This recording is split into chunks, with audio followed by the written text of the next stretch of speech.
गली गली में थू थू हो रही है, गली गली में थू थू हो रही है। बुरे काम का बुरा नतीजा ना मानो तो कर देखो, और जिन लोगों ने बुरा किया उनके जाके घर देखो। आज मोदी को देख लो, गली गली में थू थू हो रही है, गली गली में थू थू हो रही है। मां के मरने के बाद बाल भी नहीं बनवाए और राम मंदिर का उद्घाटन करने जा रहे हैं। अपराधी हैं, अपराधी का ना कोई जाति है ना बिरादरी है। देखो अपराधी रावण कंस आदि भी थे, तो वो तो हिंदू ही। नमस्कार, मैं हूं आरती और आप देख रहे हैं पब्लिक ओपिनियन फैक्ट्री।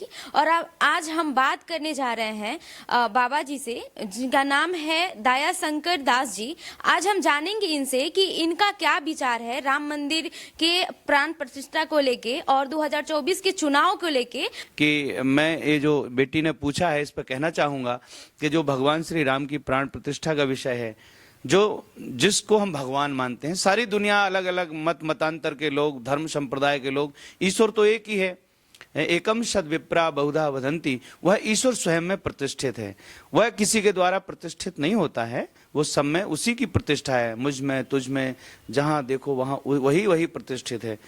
पर ये जो अवतार होते हैं कि जो हमारा राम जी के जीवन चरित्र से संबंधित ये जो प्रकरण चल रहा है अयोध्या और राम मंदिर का, इसमें जो मर्यादा पुरुषोत्तम भगवान श्री राम अवतरित होते हैं, तो उसके बारे में पूज्य वाल्मीकि जी ने अपनी संस्कृत की रामायण में लिखा है। और हमारे अनेक रामायण ग्रंथ हैं, रामायण शतकोटि अपारा, अनेक रामायण हैं, अनेकों कल्प कल्पांतरों की कथाएं हैं। दक्षिण की एक कंबू रामायण है, और गोस्वामी तुलसीदास जी की जो सबसे ज्यादा लोकप्रिय रामचरितमानस है, उसमें गोस्वामी जी महाराज कहते हैं कि जब जब होए धर्म की हानि, बाढ़ई असुर अधम अभिमानी, तब तब धर प्रभु विविध शरीरा, हरहि कृपा निधि सज्जन पीरा। और वो क्या करते हैं सज्जन पीरा हरने के लिए? असुर मार था पई सुन। सज्जनों को कौन पीड़ा देता है? जो दुर्जन होते हैं। दुर्जन की कोई जाति बिरादरी धर्म नहीं होता बेटा। जैसे अपराधी हैं, अपराधी का ना कोई जाति है ना बिरादरी है। देखो अपराधी रावण कंस आदि भी थे, तो वो तो हिंदू ही थे, वो भी अपराधी थे। समाज को उन्होंने पीड़ा पहुंचाई, कष्ट दिया, तो उनको ईश्वर ने आके कृष्ण के रूप में, राम के रूप में दंडित किया, समाज को अभय दिया, समाज की उन्होंने रक्षा की। समाज का शोषण कर रहे थे लोग, तो इनको पनिशमेंट करके और समाज को अभय प्रदान किया। तो जो भगवान आए हैं उन्होंने दुर्जनों को मारा। पहले तो उन्होंने शिक्षा देना चाहिए कि ये सुधर जाएं, लेकिन दुर्जन बेटा सुधरते नहीं हैं। देखो ये जो अहंकारी प्रधानमंत्री है अपने देश का, मोदी नाम से, इसको हम महात्मा सब समझा रहे हैं कि मोदी ऐसे अशास्त्रीय काम मत करो, है ना। भारत का राम जी का नाम लेके, मर्यादा पुरुषोत्तम श्री राम का नाम लेकर के और रावण का काम कर रहे हैं। आजादी की लड़ाई अपनी 1857 में मंगल पांडे जी ने फिरंगियों पे बंदूक तानी थी ना, वो विषय क्या था कि चर्बी का कारतूस हम अपने मुंह से नहीं खोलेंगे। लेकिन जब उन्होंने प्रेशर दिया ब्रिटिश हुकूमत ने, तो उन्होंने कहा कि भाई ये तो नहीं होगा, हम धर्म तो अपना भ्रष्ट नहीं करेंगे। तो उन्होंने बंदूक तान दी फिरंगियों की छाती पे और उन्हें मार दिया फिरंगी अधिकारियों को, और बदले में फांसी चढ़ गए। और वो आजादी की लड़ाई हमारी आरंभ होती है अपनी अस्मिता की रक्षा से। गौ हमारी माता है, और हम लोग जो सोचते हैं कि प्राणी मात्र के प्रति जो सनातन का सिद्धांत है, जीवे दया नामे रति, यही बड़ा उपदेश पर द्रोह न करिए, कहे मलूक हरि सुमिर के भव सागर तरिए।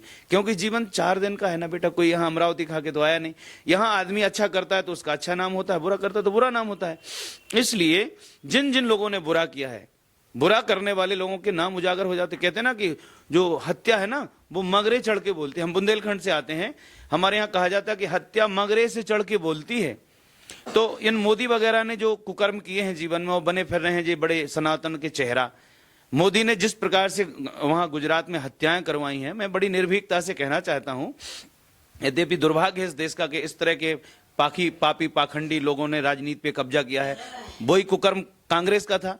नेताजी सुभाष जो अच्छे चरित्र के व्यक्ति थे, उनको तो साइड कर दिया। देश में जो सच्चे संत हैं, उनकी बात हमारे मोदी जी नहीं मान रहे। पुरी के शंकराचार्य उद्भट विद्वान महापुरुष हैं, उन्होंने कहा कि ये अशास्त्रीय विधि से मंदिर का जो प्रतिष्ठा का कार्य अधूरा मंदिर है। जैसे बेटा तुम किसी की शादी में जाओ और तुमने दर्जी को कपड़े दिए हो सिलने के लिए, वो कपड़े ना सिल पाया हो पूरे, तो क्या तुम अधबने कपड़े पहन के जाओगे? बिल्कुल नहीं जाओगे ना। ऐसे ही अधूरे मंदिर का लोकार्पण करना या राम जी को अधबना घर देना, ये कहां तक शोभा देता? तो मतलब जब राम 500 साल बेचारे, सो तो 500 साल झोपड़ी में रहने वाले राम को, और जब घर मिला तो वो भी अधूरा मिला। समझ रहे बात को? इसलिए बेटा इनके पास दृष्टि नहीं है। राम के उस विराट व्यक्तित्व के साथ, जो राम का रामत्व है, राम का जो चरित्र है, व्यक्तित्व है, राम का कृतित्व है, उसके बारे में ये मोदी वगैरह बिल्कुल शून्य है, इनको कुछ भी काका का पता नहीं है। इसलिए मोदी कहते हैं ना कि जल्दी का काम शैतान का, मोदी के सिर पे शैतान बैठा हुआ है। इसलिए दुनिया भर के अपराध जो भी हो रहा है देश के अंदर, क्या हो रहा है, एक तो गौहत्या हो रही, जय श्री राम का नारा लगा के आए थे ये लोग, इन्हें गौहत्या नहीं बंद करी। इस देश से मांस व्यापार बढ़ाया इस दुष्ट नाम माने इस प्रधानमंत्री ने। दुष्टता का काम किया, किसी को मारना क्या है, दुष्टता है ना, तो इसने दुष्टता बढ़ाई है। इसने निरीह प्राणियों की हत्या के लिए जो स्लॉटर हाउसों को 15-15 करोड़ सब्सिडी दी है, हम देशवासियों से पूछना चाहते हैं, उन सब भोले भक्त अनपढ़ सनातनियों से पूछना चाहते हैं, जो राम भक्त हैं, राष्ट्र भक्त हैं, हम इस पूरे समाज से पूछना चाहते हैं, हिंदू मुसलमान सिख ईसाई से, कि किसी प्राणी को जो जिंदा रहने हक है कि नहीं है। जितने एनिमल लवर हैं, आप तो दिल्ली में रहते हो बेटा, यहाँ लोग अपने स्वेटर पहना रहे कुत्तों को, पिल्लों को, कहीं किसी को कंबल ओढ़ा रहे, एक संवेदना उनकी है। और एक हमारे ये प्रधानमंत्री जो विश्व गुरु बन रहे, विश्व गुरु, विश्व गुरु, विश्व में तो बेटा सब आता है, जीव जंतु पेड़ पौधे नदी पहाड़ पर्वत सब आता है ना, सब आते हैं, सब आते हैं। तो अगर ये इतना बड़ा विराट व्यक्तित्व है, अपने आप को बड़ा लीडर मानते हैं, बड़ा नेतृत्व मानते हैं, विष्णु का अवतार मानते हैं, चंपत रहा है, तो वो कहता विष्णु का अवतार, तो और ये मोदी के सिर पे बैठा है शैतान। निरीह प्राणियों का वध करके भारत जैसी पवित्र राष्ट्र की धरती से, जिसके बारे में महापुरुषों ने क्या कहा कि प्राणी मात्र के प्रति दया, प्राणी मात्र के प्रति करुणा, प्राणी की हत्या करने के लिए बड़े बड़े स्लॉटर हाउस बनाए हैं अंग्रेजों ने।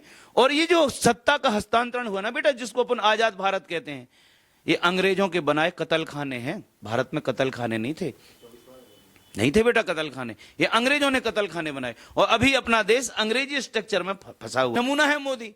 इसने कितना अपनी पत्नी को धोखा दिया, एक बात। और इसके चरित्र के बारे में एक सीडी उस पे पड़ी है बेटा, यूट्यूब पे पड़ी है, तुम्हारे इंटरनेट पे पड़ी है सीडी, जो सीधा लांछन लगा रहा है इसके मोदी के कैरेक्टर पे। और वो सीडी आप निकाल लेना, कोई भी निकाल लो देशवासी हो, कपिल मिश्रा की जो मोदी के चरित्र पर लांछन है, जो इसके ऊपर वल्गैरिटी का वो ब्लेम है, निकाल लो। और इस डर के मारे इस मोदी ने उस कपिल मिश्रा को, जो आम आदमी का वो था, विधायक था, उसको इसने बीजेपी में सम्मिलित कर लिया। तो ये जो चंडाल चौकड़ी है पूरी, आप पार्टी, बीजेपी, कांग्रेस, फलाना ढिमका, ये सब के सब चोर डकैत लुटेरे रेपिस्ट मर्डरस ये लोग हैं। और बेटा इस मोदी की खोपड़ी पे शैतान बैठा हुआ है। फिर आपके हिसाब से 2024 में मतलब कौन आएगा? बेटा भारतीय जवान किसान आएंगे, करते हैं। देखो मोदी खुद गैया का दूध पीता है। अभी 2-3-4 दिन पहले वो दिखा रहा है अपने वहां प्रधानमंत्री आवास में, भारतीय देसी गाय, खुद देसी गाय का दूध पीता है। उसे पता है कि देसी गाय का दूध फायदा करता है, लेकिन देश के करोड़ों लोगों को देसी गाय के दूध से वंचित कर दिया। यदि ये अर्बन एरिया में, पार्कों में या आदमी चाहे तो क्या नहीं हो सकता, नियम कानून बना के इतने बड़े बड़े अपने जेब हैं, दुनिया भर के अपन बना सकते हैं। पूरे इतनी आबादी है दिल्ली की, चाहे तो हर आदमी के बच्चों को दूध मिलना चाहिए गाय का, कि नहीं मिलना चाहिए। लेकिन ये क्या कर रहे हैं, जो भारत की गायें हैं उनको काट काट के, देसी गायों को कटवा कटवा करके, और पूरा उसी अंग्रेजी देशों को, ब्रिटेन को, अमेरिका को, जहां जहां भी जाता हो ये सब हो रहा है। गाय कट रही हैं, और ये राम मंदिर भी उद्घाटन हो रहा है कल, और ये ईवीएम भी लेके चल रही है सब। इसको रोका कैसे जा सकता है, इस पे हम बात करते हैं। बेटा देखो, ये जो पाखंड चल रहा है इन लोगों का, इनको पाखंड चलाना है, क्योंकि जो अंग्रेजों द्वारा ये सत्ता का हस्तांतरण हुआ, ये पूरा संसदीय लोकतंत्र, अभी प्रजातंत्र नहीं है। प्रजा को ये शराब पिला के, मांस खिला के, रुपए बांट के, बंदूक धौंस धमकी धोखा दे करके लूटते रहते इनके वोट। और ये देश को कभी भी गरीबी से नहीं निकालना चाहते हैं, ये गरीबी मेंटेन करके रखना चाहते हैं। अगर गरीबी अपन मिटाना चाहें देश की, तो अपने देश का आदमी, मतलब 5 साल में गरीबी नाम का अपने देश में नाम नहीं रहेगा बेटा। गरीबी किसको कहते हैं, लेकिन अमीरी की रेखा तय करनी पड़ेगी अपन को। क्या, जो आज अमीर आदमी अमीर होता जा रहा है, गरीब गरीब होता जा रहा है, और बीच वाला तो और पिस रहा है, वो कहीं का नहीं है, वो बहुत संघर्ष कर रहा है। समझ रहे हैं? देखिए, मोदी जी के आधा लोग फैन भी है, आधा लोग उनका फैन नहीं है।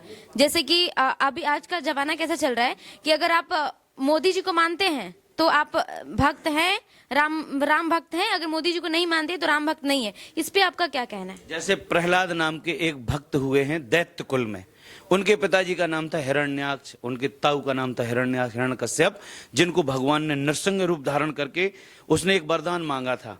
जैसे मोदी ने अपना बहुत बड़ा जहाज बनवाया, जेट प्लस सुरक्षा है ना, जेट प्लस सिक्योरिटी के बीच में रहता है, और डरता बहुत है, मरने से बहुत डरता है। उनके दुश्मन भी है ना, उस दुश्मन उसने खुद पैदा किए हैं। जो, अरे बेटा मरी चाम की श्वास से लोह भस्म हो जाए। क्या बड़ी मार कहते हैं कि मोटी हाय गरीब की कभी वृथा नहीं जाए। जो निरीह प्राणियों को मार काट के देश 76 साल से मांस का व्यापार कर रहा है। हमारा देश यदि फल के व्यापार पे आ जाए, वृक्ष खेती पे आ जाए, तो अपने पास इतनी बड़ी लैंड है, इतनी बड़ी उपजाऊ जमीन है बेटा। अपने पास दुनिया में जितना क्लाइमेट जोन है ना 26 प्रकार का, वो भारत में है। सभी ऋतुएं हैं। अगर अपन एक एक बेरोजगार बच्चे को एक टास्क दें कि सबको वृक्ष खेती करना है, ये तो उद्यम है, पुरुषार्थ है, लेकिन ये तो देना नहीं चाहते, क्योंकि ये बच्चों को उत्पादन से नहीं जोड़ना चाहते। ये बेरोजगारों को कृषि की इंडस्ट्री में बहुत बड़ा स्पेस है बेटा, उसको ये खोलना नहीं चाहते, उसका गेट। वो किसको देना चाहते हैं? किसको देना चाहते? अडानी अंबानी को, पूंजीपतियों को। आप सुनो पूरी बात। तो अगर इस देश की गरीबी मिटाना चाहें तो सारी समस्या की जड़ क्या है? गरीबी है। और गरीबी मिट जाए तो हर आदमी स्वाभिमानी आदमी। सारी समस्याओं की जड़ है गरीबी है। तो मिड डे मील का खाना, छोटे बच्चे स्कूल में जा रहे हैं। एक दिन हम एक स्कूल में गए, हम सभाएं करते रहते हैं, हम तो विवेक जागरण का कार्य कर रहे हैं, मैं परिव्राजक हूं बेटा। तो मैं एक स्कूल में गया तो वहां क्या चल रहा था कि वो एक बच्चा कह रहा है कि मास्टर साहब हमें एक रोटी और दे दो। सो मास्टर साहब कह रहे हैं कि नहीं, 3 रोटी मिलती हैं, 3 अब नहीं मिलेगी, चावल ले लो। बच्चा कह रहा है हमें चावल नहीं खाना है, हमें रोटी खाना है। तो ये जो छोटे से बच्चे का जिसका पंचकोशी विकास कृष्ण गोपाल की तरह मक्खन खिलाती यशोदा मैया लाड़ प्यार से, जिस तरह से लाड़ प्यार उसके बच्चे के पोषण में होना चाहिए समझे, वो तो छोटे छोटे बच्चे हीन भावना में जा रहे हैं। तो इस देश के अंदर जो एक से एक बच्चे हैं, अपनी तो गलियों में टैलेंट है बेटा। भारत के एक से एक गरीबों के घर में एक से एक प्रतिभाशाली बच्चे हैं, लेकिन ये क्या चाहते हैं कि इनका प्रतिभा का विकास ही ना हो।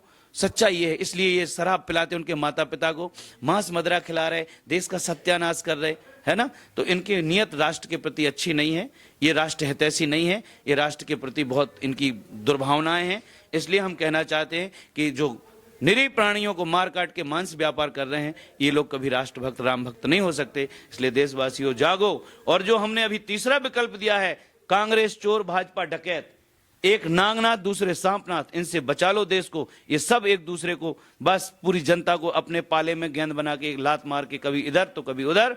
आओ मिलकर के 3 समारत राष्ट्र को सती संत और सूर, 3 बिगारत राष्ट्र को कपटी कायर कूर। प्रहरी पोषक ज्ञान प्रकाशक, यही हमारे सच्चे शासक। प्रहरी माने सैनिक, पोषक माने किसान, और ज्ञान प्रकाशक माने संत शंकराचार्य जी महाराज, संत महापुरुष। इन सब का सहयोग करो और इस देश को बचा लो। मेरा संपर्क नंबर है 9005764468। मैं एक शहीद का भाई हूं और परिव्राजक हूं और देश का भला चाहता हूं। देशवासियों, जिनके मन में देश प्रेम है वो हमारा साथ दें, और जिनको अंधभक्ति करना वो करें। हमारा कोई उनसे दुराग्रह नहीं है कि नहीं जबरदस्ती हम उनको अपनी तरफ खींचना चाहते हैं। लेकिन एक बात तय है कि जो व्यक्ति गलत का साथ देगा उसको गलत भुगतना पड़ेगा। बुरे काम का बुरा नतीजा ना मानो तो कर देखो, और जिन लोगों ने बुरा किया है उनके जाके घर देखो। आज मोदी को देख लो, गली गली में थू थू हो रही है, गली गली में थू थू हो रही है। मां के मरने के बाद बाल भी नहीं बनवाए और राम मंदिर का उद्घाटन करने जा रहे। गौ हत्या लगातार करा रहे हो, कहले हम राम राज लाएंगे। पाखंड है भैया, समझो तो समझो, है ना समझो तो ना समझो, है। वैसे तो गंगा मां हूं और ना मानो तो बहता पानी। इसलिए स्वामी दयाशंकर का बस इतनी प्रार्थना है कि समझदार बनो, ज्ञान की ज्योत जले और हो जाएं लोग भले। यही तमन्ना है हमारी।